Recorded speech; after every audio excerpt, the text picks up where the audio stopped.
O Samir teve atrasos significativos, né, assim, na fala, de habilidades. E logo eu percebi a fala. Acho que foi a primeira coisa, né? O seu filho não tinha atrasos de habilidades que você via que teria necessidade de um suporte maior? Eu não acho. Eu ainda acho que eu também estava num processo de luto, de aceitação, né? E eu acho que o principal é entender que realmente não tem pré-requisito. Que às vezes a gente acaba encontrando muito isso, né? Ai, mas a criança ainda não tem tal e tal habilidade, não dá pra fazer, mas tá, eu vou deixar ela desse jeito? Não, né? Porque daqui a pouco vem a adolescência, né? Então eles vão começar a se perceber cada vez diferente, como que vai se ajustar, e é o levinho que sofre. Às vezes, né, a gente, principalmente na internet, a gente acaba vendo muito essa disputa, né? Ah, não. E às vezes até de lugar de fala mesmo, quando você vai falar alguma coisa, mas seu filho é levinho. O movimento, né, essa comunidade atípica tem que um apoiar o outro, independente do nível de suporte. E entender que a dor, né, não é meu lugar de fala, mas a dor de uma mãe atípica com uma criança que tem um nível de suporte 1, 2 ou 3, é uma dor. Exato. Ninguém tem mais dor ou menos dor. Ninguém igual. sofre mais ou menos. Oi, nós estamos aqui no terceiro episódio do Histórias da Casinha. Se você está gostando desse conteúdo, se você já viu os nossos outros vídeos, dá um like lá nos nossos outros vídeos, se inscreve aqui no canal e acompanhe com a gente mais uma história super legal. Eu tô aqui hoje com a Larice. Oi. Ela tá super tímida e envergonhada, mas vamos lá. Eu acho que a gente pode começar. Eu queria, né, quando eu vou pensando, né, o que eu vou conversar com você eu pensei muito da gente conversar, eu queria que você contasse um pouquinho sobre como que foi o seu processo de diagnóstico do Samir. Vamos lá. O Samir teve atrasos significativos, né, assim, na fala, de habilidades, e logo eu percebi a fala. Acho que foi a primeira coisa, né? Então, nesse atraso de fala, eu já, né, a gente já, quanto mãe já apontava, não tá normal, né? Na época ele começou a ir pra escola muito cedo, com um aninho e pouquinho, que foi quando eu tive a Laura, e ele foi pra escola e eu achei que isso ia ajudar a desenvolver, né? E eu conversei na escola, não, tá normal, mas eu achava estranho, né? Ele só tinha frases, o que ele falava era eu te amo. E muitas vogais, então nessa idade ele já devia estar falando mais. Quantos anos ele tinha? Ele tinha um aninho e pouquinho, um aninho e meio, então só saía muito mamão, papá, e ficou assim até que quando eu mudei, né, de São Paulo pra cá, pra Praia Grande, aí a escola percebeu, né, que eu já estava ali percebendo, mas assim, eu percebia, mas toda vez quando você pesquisa, encontrava o autismo. Só que aí eu olhava assim, meu filho não faz estereotipia. Meu filho não é um autista clássico, então eu falava assim, é só um atraso. Eu percebi uma dificuldade e o que eu fui atrás foi de ajudá-lo na dificuldade, não fui atrás de um laudo. E era bem isso que eu acho que é interessante a gente conversar e falar um pouco, porque às vezes a gente tem crianças que têm, né, o autismo clássico, que faz aquele checklist, bate todas as pontuações, quando vai fazer instrumento de rastreio, pontua em tudo, que não foi o caso do Samir. Não. Ele ficou durante muito tempo, ele não pontuava e a gente entrou com a intervenção, então assim, o que ele tinha de atraso a gente também ensinou. Então essas habilidades ele conseguiu, mas até hoje ele tem essa dificuldade na fala, né? A gente percebe que até hoje ele ainda fala, ele desenvolveu muito, né? Tá falando perfeitamente, né? Ele tem essa consciência, ele escolhe os fonemas que ele vai trabalhar com a fono, ele adora, ele escolhe mesmo, assim, né? É muito legal. Mas Pode ficar.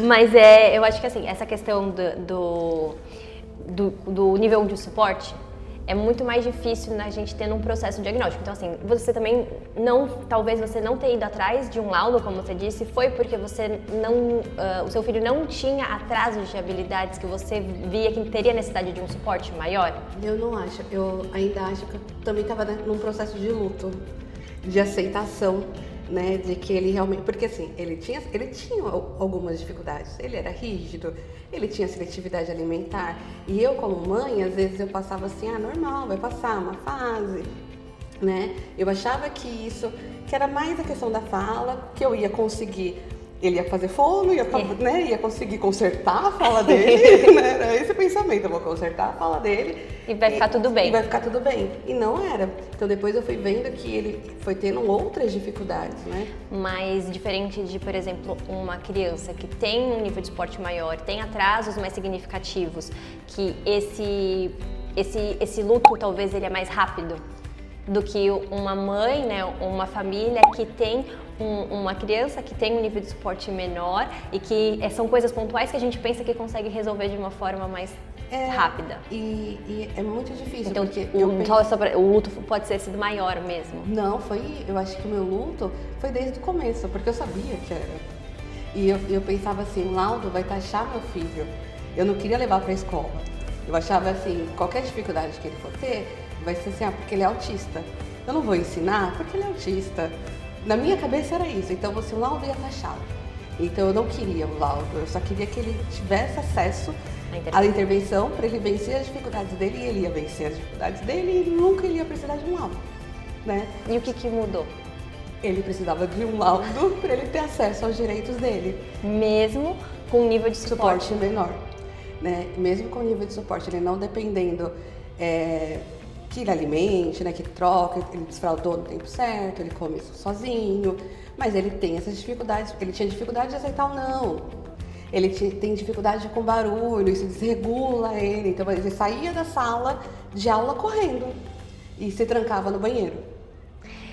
A gente tem muita coisa na internet, nas redes sociais, falando sobre nível 1 é levinho. Nada, não tem nada de levinho, porque entra muito na conta da malcriação.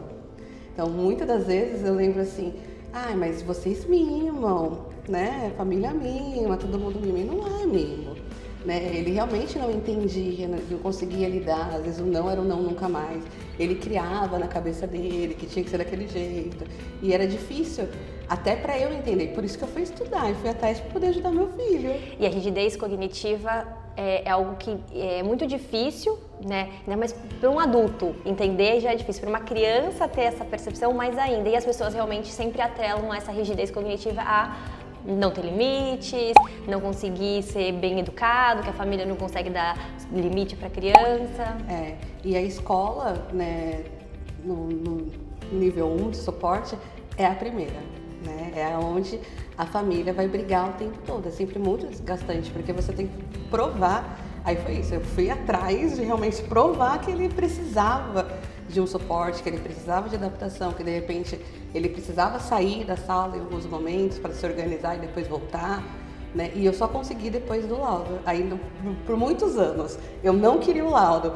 Chegou um dia que eu tava brigando querendo o laudo, né? Mas eu acho que no nível 1 de suporte eu vejo muito isso, né? Essa questão desse processo, né? Não preciso do laudo, eu não preciso do diagnóstico, são coisas pontuais, mas a gente sempre tem que entender que para acessar direitos, seja ele qual for, seja do nível 1, 2 ou 3 de suporte ou qualquer tipo de deficiência, o diagnóstico, né, o laudo para acesso a direitos é muito importante. E ele é libertador, né? Depois que veio o laudo, assim, depois que eu já tinha entendido o autismo, né? Como funcionava, como que o meu filho funcionava, e foi ótimo, assim, pra ele. Aí depois veio a Laura, né? Que a gente começa a identificar na outra também os mesmos sinais. E no Samir, pela idade dele, já começou esse processo dele se identificar enquanto pessoa autista? Eu tô agora começando a ensinar isso pra ele, né? Então eu ensino, olha, você é autista, né? Ele gosta, por exemplo, ele pega o abafador, ele consegue, tô incomodado, aí ele coloca, ele fala que eu não gosto. Então eu já começo a ensinar ele a falar, a ter essa fala, eu sou autista, né? Às vezes dele entender também os sintomas, o que ele tem, o que ele está sentindo naquele momento. E eu tenho que ensinar ele exatamente isso, ele conseguir se regular, né? Então, por exemplo, eu tô muito incomodada, eu vejo que ele tá muito incomodado com alguma coisa, então ele já vai, ele mesmo já pega e coloca a favor dele. Então, se ele tá ele tem muita sensibilidade de água na cabeça, água quente. Então, aí eu já ensino ele, vai devagarzinho, vai aceitando, né?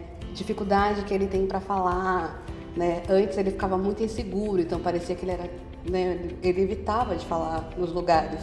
Então agora que a fala dele tá mais legível, ele consegue, então até a postura dele eu vejo que ele melhorou, assim, ele anda mais com a cabeça, assim, mais confiante, assim. E então esse processo também do diagnóstico para ele, né, enquanto pessoa, é muito importante também, né? Sim. Eu acho que uma outra dificuldade que às vezes as crianças, as pessoas com nível de suporte enfrentam também é se perceber diferente. Porque ele já tem um cognitivo, não tem tantos atrasos, então ele começa a perceber em uma determinada idade que alguma coisa nele não se encaixa no ambiente. Então ter esse entendimento eu acho que é muito importante. Eu vejo assim, ele socializa muito bem, então ele brinca muito bem com as outras crianças. Ele tá numa fase muito bonitinha, né? Então, aí só que tem hora que eu vejo que acaba a bateria social dele, né? Aí ele vai, aí as crianças começam a falar, pode falar pra ele, fala, não, agora eu não quero mais brincar, agora é meu momento. Aí ele vai pra rede e vai balançar, por exemplo. Aí ele vai e fica lá tranquilo. Mas ele tá numa fase assim que eu tô ensinando realmente isso, ele né, se situar no mundo, né, ele conseguir entender os limites dele, mas ele é muito tranquilo. O Samir tem também essa personalidade dele, né? Tranquila, mas eu acho que é super importante e é uma coisa que às vezes, né, eu acho que na internet, né, em todo, tem muita pauta, né, ou é muito polarizado, então, ou o autista aqueles casos, né, super desafiadores, super com muitos atrasos, ou então é só aquela criança que tem algumas estereotipias, algumas dificuldades, é super inteligente e vira um documentário, uma série. Sim, tem os dois estereótipos. Exatamente, tem esses dois estereótipos, mas ambos têm as suas peculiaridades e as suas dificuldades. Então, e você, né, hoje trabalhando com crianças atípicas, com famílias que têm crianças com TEA, e você foi por um outro caminho de habilidades, né? Então você foi estudar sobre comunicação alternativa aumentativa, que normalmente são crianças com um nível de suporte um pouquinho maior e os desafios que elas têm também são os mesmos desafios que você tem. Sim, foi isso mesmo. Eu queria entregar para as pessoas o que eu tive, assim, sabe? Que eu conseguisse realmente impactar e transformar. É o que eu falo muito para minha equipe, né? Para os ATs, para quem trabalha mais próximo. Assim, a gente não tem um tempo para perder da vida dessas crianças. A gente não tem esse direito. A gente pode errar porque a gente é ser humano, a gente vai errar, mas a gente nunca vai errar por negligência, por maledicência, sabe? Isso eu não admito, porque é um tempo muito precioso. Foi muito precioso para o meu filho. Se hoje ele conseguiu desenvolver, foi porque ele também teve intervenção precoce. Sim. Talvez se ele não tivesse, esse autismo dele poderia ter mudado o nível, né? Se ele não tivesse tido ali no começo, por mais que ele avançasse, mas eu estimulava o Samir 24 horas por dia. Eu lembro de domingo, meu marido brigar comigo. Eu falo, você tá adestrando essa criança. Fazendo programa. E era eu fazendo o programa, entregando o reforçador, porque ele não entendia. Depois ele foi também entendendo como que funcionava a aba. Porque ele sentava pra brincar, eu já ficava aqui, né? Sentava, vou estimular ele também. Então ele teve muito estímulo, o tempo todo, 24 horas por dia, mesmo sendo estimulado. A Laura junto, porque era uma brincadeira e ela precisava brincar junto. Participar. Então a gente precisa entregar igual. E independente do nível de suporte. Independente do nível de suporte. Porque, como você falou também, né? O Samir, ele teve acesso à intervenção que hoje, com certeza, ajuda ele, mas acho que o mais importante é o conhecimento nesse momento. Então, de você conseguir ensinar ele a se autorregular, ensinar ele a se perceber. E isso, se vocês não tivessem acessado a intervenção precoce, poderia que o diagnóstico só tivesse chego agora e que todas as dificuldades só iam começar a ser trabalhadas agora. Esse é muito pior para ele, né? Então, hoje a gente já está numa outra fase, né? A gente já passou tudo isso, então hoje a gente já está trabalhando com ele exatamente isso, essa parte mais de percepção, de essa dificuldade que eles têm. O Samir, ele é muito literal, né? Então ele vai dar aquelas respostas curtas e secas, assim, mas é porque na cabeça dele isso faz muito sentido, né? Então a gente está trabalhando, né, essas molduras relacionais com ele, né? Então, para ele cada vez mais. Então eu acredito que o futuro do Samir, ele vai conseguir trabalhar, estudar, casar, e é para isso que eu estudo. Muito, é isso mesmo, eu acho que quando a gente fala de autonomia e independência para a criança, é independente do nível de suporte. Então, cada criança, né, cada aprendiz, ele vai ter a sua autonomia e independência dentro do nível de suporte e das habilidades que cada um tem. E através da CA a gente também consegue trazer isso. Não, é algo que é maravilhoso, né? Me encanta, brilha meus olhos. E por que você se encantou tanto pela comunicação alternativa aumentativa? Eu acho que era isso, eu queria entregar essa ferramenta para essas famílias. Assim, quando a Andrea trouxe a proposta, foi a primeira. Meus casos eram os casos, né, das crianças que precisavam, que tínhamos atrasos mais significativos, assim, na questão de comunicação, de fala. E eu precisava ajudá-los, era aquilo. Então, eu nunca deixei de estudar, por exemplo. Eu sempre estudo o tempo todo. Acho que vai para 6 anos de estudos constantes. Assim, semanalmente eu tenho meus horários de estudo, né? Então, e sempre para isso, para dar o melhor para essas crianças. É realmente um propósito, eu penso assim, entendeu? Eu acho que isso é muito, muito, muito legal quando a gente consegue. E eu falo muito sobre isso. Eu acho que o nosso trabalho, eu entendo como uma contribuição para a sociedade. Então eu tenho que fazer algo que eu vá contribuir para a sociedade e claro que isso me dê prazer. Então cada um, né, o nosso trabalho é mais fácil, ainda mais quando a gente trabalha com serviço, com entrega. Então ele é mais fácil, mas assim, eu acho que todo e qualquer trabalho, o foco e o objetivo é esse, que a gente tenha aí esse tipo de entrega de algo para contribuir para a sociedade. E eu vejo muito isso quando você fala sobre essa questão de estudo, de entrega. E é isso, porque eu não transformo só essa criança, né? Não é só entregar uma ferramenta para ela, é uma ferramenta para ela, é para a família dela, é para a escola dela, né? É para a sociedade. Então a gente está incluindo realmente essa criança. Um dos meus primeiros casos, que é um caso, né, que eu vejo hoje, essa criança com uma deficiência intelectual, né? Ele está na rua, ele consegue sinalizar que ele está com dor e quer voltar para casa, né? De tudo que essa criança, né, durante o dia, ela iria passar, né? E foi mais de 2 anos lutando com a CA, ensinando a CA para essa criança e ele tá... Eu queria que você falasse da CA, uma coisa que sempre quando a Andrea traz, e para mim é muito impactante, e eu também escutei isso um pouquinho, né, na escola da Maria, o tempo de aprendizagem de uma língua, ela demora muito tempo. E a gente não se dá conta disso. Então, quando a criança vai aprender, né, vai ter acesso à comunicação alternativa aumentativa, a gente quer que seja de imediato. Só que ela tem que passar por todo o processo que qualquer aprendizagem de línguas, né? É anos, né? Acho que é 2 a 3 anos para ela conseguir falar igual qualquer outra criança. E até essa conscientização a gente precisa fazer com a família. Então sempre quando eu vou entregar um comunicador, eu falo, não vamos esperar que ela vai falar o que pensa, que essa criança vai brilhar, você vai entregar, você vai entender. Não é. É um trabalho de modelagem, de muita insistência da família, né? Mas assim, eles conseguem responder, porque a gente começa com coisas que eles, né, eles vão ter reforço, eles começam a entender que isso está gerando algo no ambiente. Acho que é o mais legal. E aí eles acabam entendendo e usando cada vez mais. Mas a parceria da família é o que faz toda a diferença. Ter os parceiros de comunicação. Exato, porque é isso. Não é que a gente vai entregar e a criança vai ali aprender a falar. É todo o processo igual aprender a falar. Então vai primeiro escutar, balbuciar, vai ouvir, vai balbuciar, vai entender, depois vai primeiro criando... a gente expõe muito essa criança. E eu acho que o principal é entender que realmente não tem pré-requisito. Que às vezes a gente acaba encontrando muito isso, né? Ai, mas a criança ainda não tem tal e tal habilidade, não dá pra fazer, mas tá, eu vou deixar ela desse jeito? Aí eu fico, tudo bem, e o que eu vou fazer com ela? O que você me sugere então? Eu tenho essa proposta, vamos tentar? Se não der certo, então a gente tenta com a sua proposta.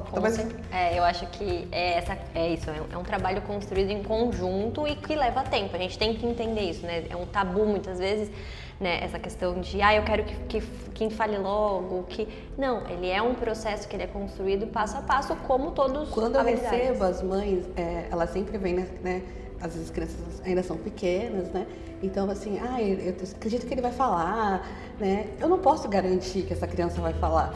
Eu sempre falo isso pra elas, eu não garanto, mas eu vou garantir que ele vai se comunicar. E isso eu vou garantir pra você, que essa criança vai conseguir se comunicar. De alguma forma a gente vai entregar isso pra você. Porque essa questão da comunicação, né? Ela tem todo uma complexidade, né, tanto neurológica como muscular, enfim, cognitiva, e a gente não tem, por exemplo, nenhum teste, nenhum exame que vai ser feito e você vai dizer, olha, ele vai desenvolver. Então, é o que eu falo também sobre a questão do próprio diagnóstico. A gente, às vezes, o melhor é sempre pecar pelo excesso. Então, vamos entregar a ferramenta, vamos usar a comunicação e trazer a função que é comunicar. E a gente consegue ver, né, pelas crianças que a gente acompanha, que automaticamente aí elas realmente começam a falar. Sim. Então, a CA, ela é por isso que ela é maravilhosa, né? É o seu empenho. Porque a gente consegue perceber exatamente isso. Então, criança que você bate o olho, que muitas vezes a gente talvez falava, não, essa criança realmente não vai falar. E depois a gente consegue ver essa criança falando, né? É muito legal. Eu acho também, eu também sou suspeita.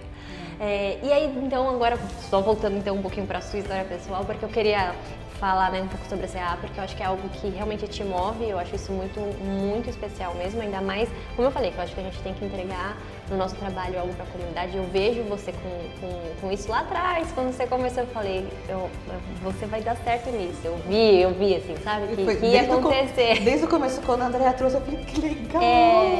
Eu falei, ela tá me pagando para aprender isso, eu falei, de graça!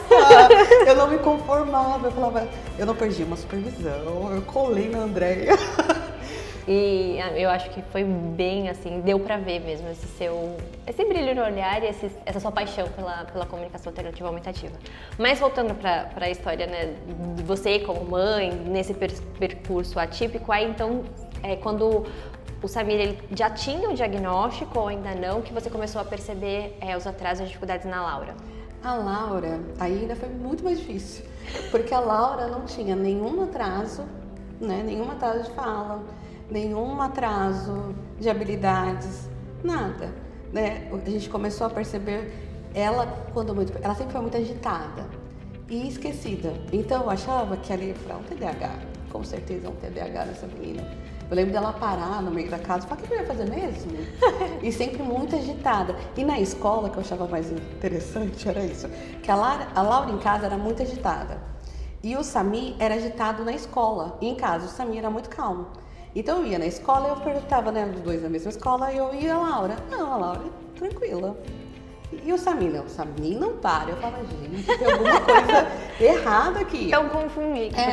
Aí, tanto que os meus vizinhos brincavam, que eu passava o dia gritando, Laura, desce aí, Laura, não sei o quê. Que era o nome mais famoso do bairro, eu acho que eu era louca gritando. Aí eu comecei a perceber mais essa questão mesmo de rigidez, né? Ela tem uma rigidez. Aí agora isso tá ficando cada vez mais claro, assim, essa dificuldade de socialização, né? Ela quer muito do jeito dela, se não for do jeito dela. O Samir a gente ainda consegue manejar de forma mais tranquila, a Laura já não. Isso já tá atrapalhando nela de fazer amizade. Ela não consegue mais brincar porque ela quer brincar do jeito dela e as crianças não querem brincar do jeito dela. Então as crianças acabam se afastando, aí ela chora, né? E ela quer ter essa interação. Que aí ela quer, mas ela quer do jeito dela. E causa sofrimento nela, né? Quando ela chora de verdade. Aí a escola começou também a perceber, ela tem uns rompantes, então assim, não quero fazer. Aí ela jogava a lição, chorava, chegou até se arranhar uma vez na escola, né? Só que aí dela, eu já sabia que aqui em casa ela já era muito imperativa. Só que aí tinha uma questão também, o Samir teve muita atenção, né? Porque ele tinha muita intervenção. E às vezes a minha família fala assim, você também protege mais o Samir. Eu sempre falava que eu protegia mais o Samir, porque eu não sei, sei legal. Você já viu, não sei se você já viu aquele filme, e aí era mais ou menos o que eu queria até te perguntar e a gente conversar um pouquinho sobre isso. Tem um filme que é do Extraordinário, né? Que é uma criança que tem uma deficiência física, né? Ele é mais novo, né? Ele nem é o mais velho.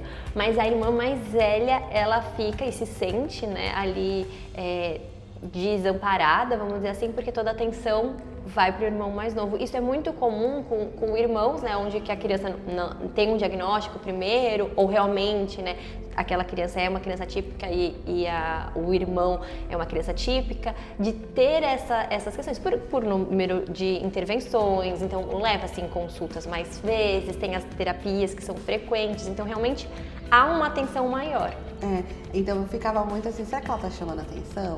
Então, desde o começo, eu percebi esses comportamentos dela. Então, eu ficava assim, eu percebia que eu falei, mas acho que ela tá fazendo para chamar minha atenção. Então, eu tava com o Samir, ela gritava, né? Eu incluía ela, trazia... Eu lembro até um dia que eu falei assim para você, nos treinos lá atrás, que eu falei assim, eu comecei a fazer com ela, porque aí você falou, nossa, mas você percebeu que ela tava... Eu falei, tipo assim, lógico, eu vi que era um comportamento para chamar atenção. Já fez uma avaliação funcional e descobriu a função do comportamento. Eu falei, mas era para chamar atenção, porque depois que eu falava com ela, parava. Então, aí, então a gente sempre ficou nessa dúvida, né? Mas aí quando chegou na escola agora, nessa fase de alfabetização, porque quando era só para brincar, a escola conseguia manejar, então a alfabetização aí foi mais difícil, né? Quando foi para salinha, que aí isso ficou mais evidente, a escola também me chamou, né? Falou, olha, ela precisa de uma avaliação.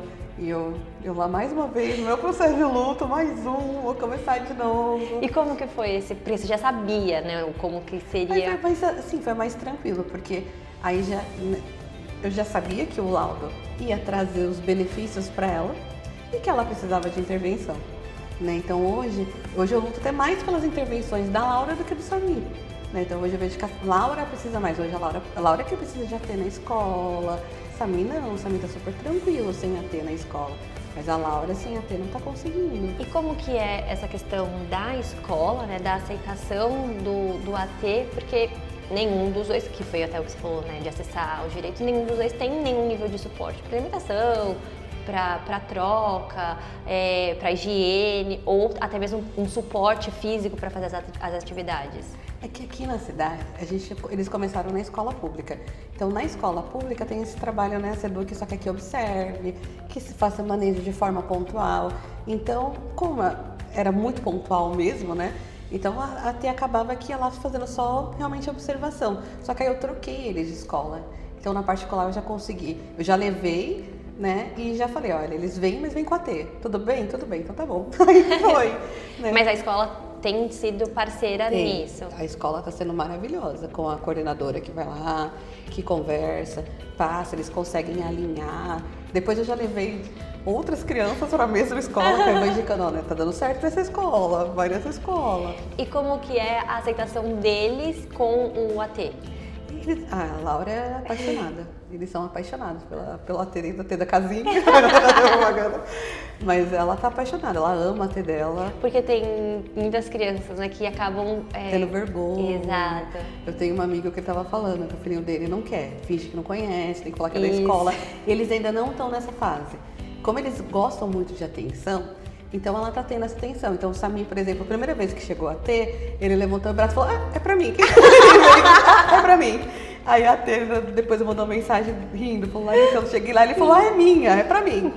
Já sabia que era, ela já conhece o uniforme, eu sabia que era pra ele, eu já tinha falado, olha, hoje vai uma tia, vai acompanhar você, né? Aí ele já, na hora que viu, é meu.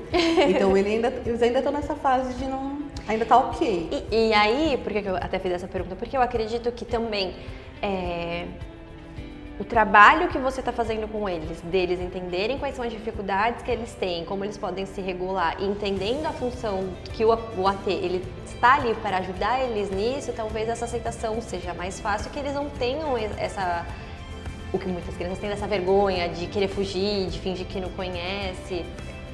Eu acho que sim. E eu já tenho preparado também, por exemplo, o Samir, a Laura, por exemplo. Então, hoje você está precisando bastante, mas daqui a pouco pode ser que a tia não vá mais. Ela vai continuar sendo sua amiga, você vai encontrar em outro lugar, né? Para que o AT fique cada vez menos necessário na vida deles, né? Isso. E aí é muito importante eles terem essa consciência, vamos dizer assim, né? Que é um suporte que eu preciso no momento e que vou me ajudar e depois eu vou ter autonomia e não vou precisar. Fica né? sozinha. Mas ela ama. Ela vai deixar tia Bruna. O amor da vida dela. E aí, só pra gente também ir finalizando, senão você vai cansar e a gente vai ficar aqui falando horas e horas, mas eu queria também que você falasse um pouquinho de como é pra você, enquanto mãe, se você sente algum tipo das demais mães, não necessariamente, né, mas dentro da comunidade de mães atípicas, algum tipo desse preconceito, dessa resistência do nível de suporte das crianças. Sim, é mais difícil, né? Eu sempre tive casos também assim, né? Sempre casos de grau de suporte menor. Quando eu peguei um caso num grau de suporte menor, eu lembro exatamente da fala na escola. A gente precisa lutar mais. Porque assim, quando eu chego na escola, eu ouvi isso de uma escola uma vez. Para essa criança, com certeza eu vou fazer concessão, porque a gente bate o olho e vê que precisa. Mas para essa criança, não. Mas ela também precisava tanto quanto essa outra criança, né? Então, assim, e até esse trabalho de conscientização, né, com a família. Falar, vocês também têm que estar fortes, porque vocês vão precisar lutar a vida inteira com essa escola. Com as escolas, né? Ou nessa ou na outra, né? Vocês vão precisar, porque assim, não é visível, né? Você vai olhar, não vai ver. Eu sempre falei isso quando eu fazia avaliação e quando a gente faz avaliação, como você sabe também, faz toda a pontuação, então às vezes a gente não tem o resultado dos testes na hora, mas no último dia a família sempre pergunta, o que você acha? Eu sempre falava. Eu também sempre falava, então assim, e aí a minha fala sempre era, né, olha, lógico, quando é um nível de suporte maior, tem atrasos significativos ou características muito específicas, é mais fácil, a família já tá ali, né? Agora, quando é um caso mais leve, realmente a gente às vezes tá em dúvida, aí eu falo assim, ó, eu não sei, mas se for um nível de suporte leve, não ignore, não deixe passar. Não fala, ai não, é levinho, ou não é nada, vamos continuar, porque primeira coisa os direitos são mais violados por ser, né, menos visíveis. O sofrimento é muito maior porque tem essa questão da preservação do cognitivo e da percepção que tem, então não deixe pra lá, porque é o que acontece muito. E é muito difícil, porque assim, já é minha próxima preocupação, né? Porque daqui a pouco vem a adolescência, né? Então eles vão começar a se perceber cada vez diferente, como que vai se ajustar, e é o levinho que sofre, né? Quando chega nessa fase da adolescência é a fase mais difícil, né? E aí eu acho que é isso, o movimento, né, essa comunidade atípica tem que um apoiar o outro, independente do nível de suporte, e entender que a dor, né, não é meu lugar de fala, mas a dor de uma mãe atípica com uma criança que tem um nível de suporte 1, 2 ou 3 é uma dor. Exato. Ninguém tem mais dor ou menos dor. Ninguém igual. sofre mais ou menos. Às vezes, né, a gente, principalmente na internet, a gente acaba vendo muito essa disputa, né? Ah, não. E às vezes até de lugar de fala mesmo, quando você vai falar alguma coisa, mas seu filho é levinho. Eu falei, gente, meu filho é levinho, mas quantas vezes eu fui na escola brigar? Quantas vezes eu não saí da escola chorando, né? Quantas vezes, às vezes, pra me consolar, né, vem as pessoas, ele é levinho, tadinho, né? E não é assim, né? Então a gente precisa estar forte o tempo todo e ir atrás dos direitos deles e ensiná-los também. Acho que essa fase que eu tô agora, de ensiná-los a se posicionar no mundo. Isso mesmo. Obrigada, Larice. Obrigada. Espero que vocês tenham gostado. Eu adorei conversar com você. Obrigada. E é isso, gente. Obrigada e fique esperando o próximo vídeo.